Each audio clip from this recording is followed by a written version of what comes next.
Kaya mo pa ate magpaubo. Oo. Kahit dighay.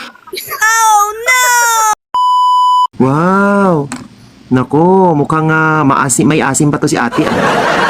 Ano ang mabigat na pinagdadaanan mo ngayon at bakit ka umakyat sa aking programa? Naghahanap. Naghahanap ng... Kaibigan. Jowa, pwede din. Ha? Mayroon.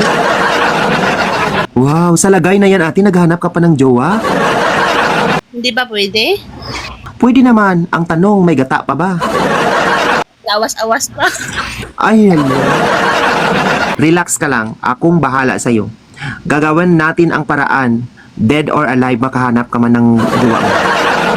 Okay, kasi alam ko ang matinding pangangailangan mo ate sa basa-basa. Ano po bang pangalan niyo po? Jeneline. Taga Bacolod po. Wow, artistahin. Jeneline Mercado. Ay, ilang taon ka na ngayon ate? 41. Akalain mo ate, magkaedad lang tayo?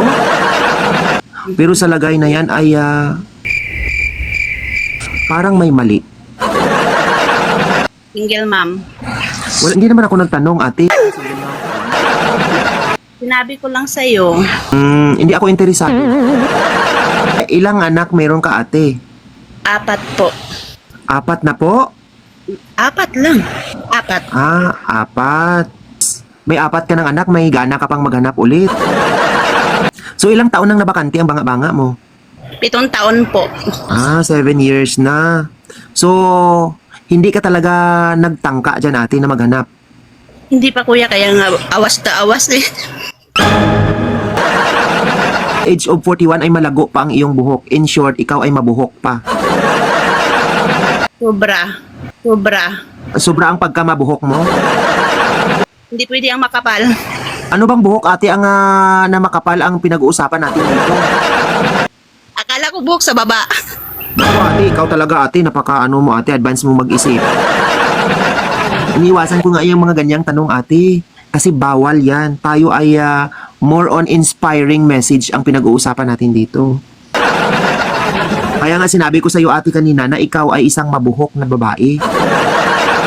In fairness ate, at age of 41, mukhang hindi ka lang 41 ate. Nasa ano? 50? Yan na ba ang tingin mo sa sarili mo ate? You are 41 years old ate, parang kuwan lang ang tingin ko sa iyo, parang 42 years old. 42 years old, 10 years ago. Ate, ako'y naguguluhan. Bakit?